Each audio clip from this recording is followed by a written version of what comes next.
अशोका शानदार मौर्य वंश के तीसरे शासक थे और प्राचीन काल में भारतीय उपमहाद्वीप के सबसे शक्तिशाली राजाओं में से एक थे।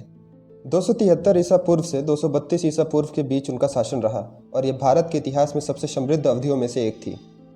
अशोका का साम्राज्य अधिकांश भारत, दक्षिण एशिया, वर्तमान अफगानिस्तान और पश्चिम में फारस के कुछ हिस्से, पूर्व में बंगाल, असम और दक्षिण में मैसूर तक फैला हुआ था।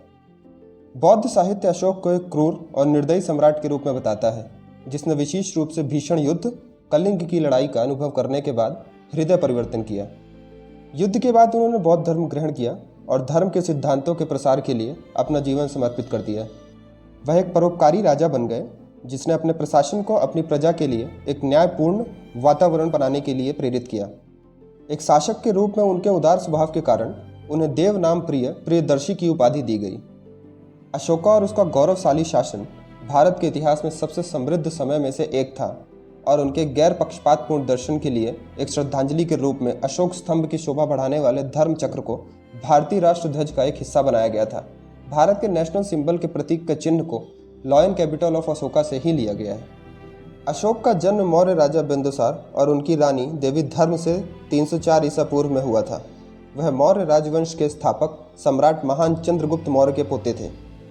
अशोका की माता धर्म चंपा राज्य के एक ब्राह्मण पुजारी की बेटी थी और शाही घराने में राजनीति के कारण दूसरी पत्नियों के मुकाबले उन्हें कम सम्मान दिया गया था। अपनी माता के स्थान के कारण अशोक को अन्य राजकुमारों में भी नीचे का स्थान प्राप्त हुआ। अपने बचपन के दिनों से ही अशोक शस्त्र कौशल के साथ साथ शिक्षा विद्या के क्षेत्र में भी महान थे। अशोक के पिता बिंदुसार ने अशोक के कौशल और ज्ञान से प्रभावित होकर उन्हें अवंती का शासक नियुक्त किया। यहाँ उन्होंने विदिशा के एक व्यापारी की बेटी देवी से मुलाकात की और शादी की। अशोक और देवी के 2 बच्चे थे, बेटा महेंद्र और बेटी संघमित्रा। अशोक जल्द ही एक उत्कृष्ट योद्धा, सेनापति और एक चतुर राजनेता के रूप में विकसित हुए। मौर्य सेना में उसकी कमान दिन ब दिन बढ़ने लगी। अशोक के बड़े भाई उससे ईर्ष्या करने लगे और उन्होंने मान लिया कि सिंहासन के लिए उत्तराधिकारी के रूप में राजा बिंदुसार द्वारा अशोक का पक्ष लिया जा रहा है।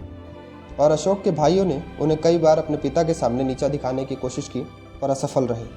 अपने दूसरे बेटों के भड़कावे में आकर सम्राट बिंदुसार ने अशोक को राज्य से दूर वनवास भेज दिया और जब उज्जैन में विरोध व्यक्त होने लगा, जिसके कारण सम्राट बिंदुसार ने अशोक को वनवास से वापस बुलाया और उन्हें उज्जैन भेज दिया। शुरुआती लड़ाई में राजकुमार अशोक घायल हो गए और बौद्ध भिक्षुओं और ननों द्वारा उनका इलाज किया गया। उज्जैन में ही अशोक को सबसे पहले बुद्ध के जीवन और शिक्षाओं के बारे में पता चला।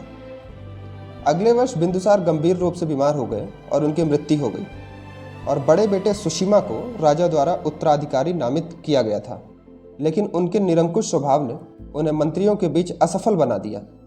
राधागुप्त नाम के एक मंत्री के नेतृत्व में मंत्रियों के एक समूह ने अशोक को ताज संभालने का आग्रह किया।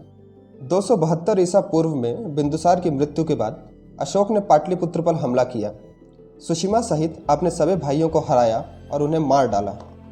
अपने सभी भाइयों में उन्होंने केवल अपने छोटे भाई विठशोक को बख्शा।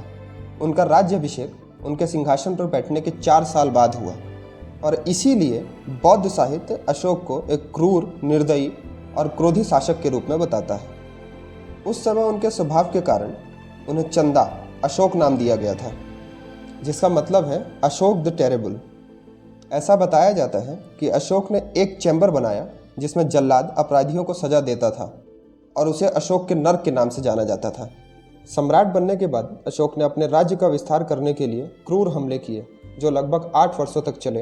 हालांकि मौर्य साम्राज्य जो उन्हें विरासत में मिला था वह पहले से ही काफ़ी बड़ा था, लेकिन उन्होंने फिर भी सीमाओं को तेजी से विस्तार किया।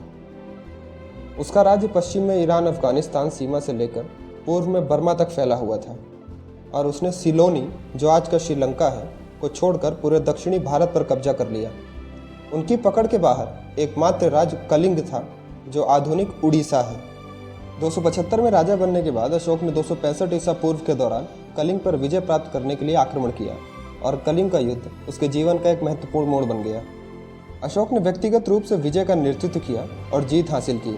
उसके आदेश पर पूरे प्रांत को लूट लिया गया, शहरों को नष्ट कर दिया गया और 1 लाख से अधिक लोग मारे गए।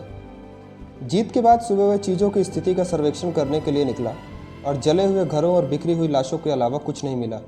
युद्ध के परिणामों का सामना करने के बाद पहली बार उसने अपने कर्तव्यों को क्रूरता से पहचाना और महसूस किया। पाटलिपुत्र लौटने के बाद भी उसने विनाश की एक झलक देखी जो उसकी विजय से हुई थी। उसने इस अवधि के दौरान विश्वास के घोर संकट यानी उन पर किसी का विश्वास न होने का अनुभव किया और अपने पिछले कर्मों के लिए तपस्या की। उन्होंने फिर कभी हिंसा का अभ्यास न करने की शपथ ली और खुद को पूरी तरह से बौद्ध धर्म के लिए समर्पित कर दिया। उन्होंने ब्राह्मण बौद्ध गुरु राधा स्वामी और मंजूश्री के निर्देशों का पालन किया और अपने पूरे राज्य में बौद्ध सिद्धांतों का प्रचार करना शुरू कर दिया। इस प्रकार वे धर्मशोक या धर्म परायण अशोक के रूप में परिवर्तित हो गए। अपने आध्यात्मिक परिवर्तन के बाद अशोक का प्रशासन पूरी तरह से अपनी प्रजा के कल्याण पर केंद्रित हो गया।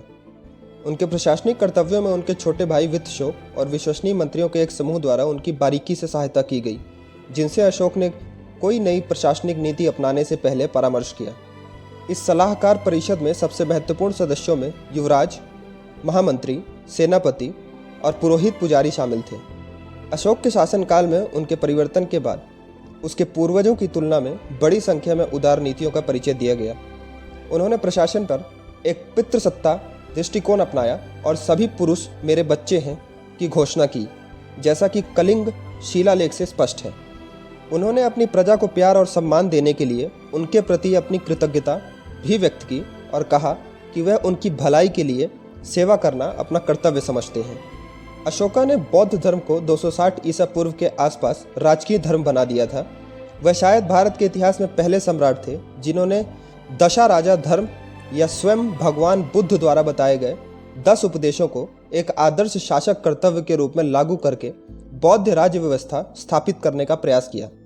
वह 10 उपदेश कुछ इस प्रकार थे: उदार बनो और स्वार्थ से दूर रहो, उच्च नैतिक चरित्र बनाए रखना, प्रजा की भलाई के लिए अपने सुख का बलिदान करने के लिए तैयार रहना, ईमानदार होना और पूर्ण सत्यनिष्ठा बनाए रखना, दयालु और कोमल होना, विषयों का अनुकरण करने के लिए एक सादा जीवन व्यतीत करना, किसी भी प्रकार के द्वेष या घृणा से मुक्त रहना, अहिंसा का प्रयोग करना, धैर्य का अभ्यास करना, शांति और सद्भाव को बढ़ावा देने के लिए जनमत का सम्मान करना।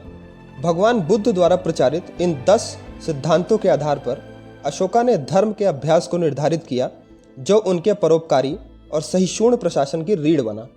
बौद्ध धर्म में परिवर्तन के बाद अपने पूरे जीवन में अशोका द ग्रेट ने अहिंसा या अहिंसा की नीति का पालन किया, यहाँ तक कि उसने राज्य में पशुओं के वध को भी समाप्त करवा दिया। उन्होंने शाकाहार की अवधारणा को बढ़ावा दिया, उनकी नज़र में जाति व्यवस्था का अस्तित्व समाप्त हो गया और उन्होंने अपने सभी विषयों को बराबर माना। साथ ही प्रत्येक व्यक्ति को स्वतंत्रता, सहिष्णुता और समानता का अधिकार दिया गया। उन्होंने बौद्ध धर्म के आदर्शों का प्रचार करने और लोगों को भगवान बुद्ध की शिक्षाओं के अनुसार जीने के लिए प्रेरित किया। लगभग 40 वर्षों की अवधि के लिए भारतीय उपमहाद्वीप पर शासन करने के बाद महान सम्राट अशोक 232 ईसा पूर्व में पवित्र निशान यानी परलोक के लिए रवाना हुए। उनकी मृत्यु के बाद उनका साम्राज्य सिर्फ 5 साल तक ही चल पाया।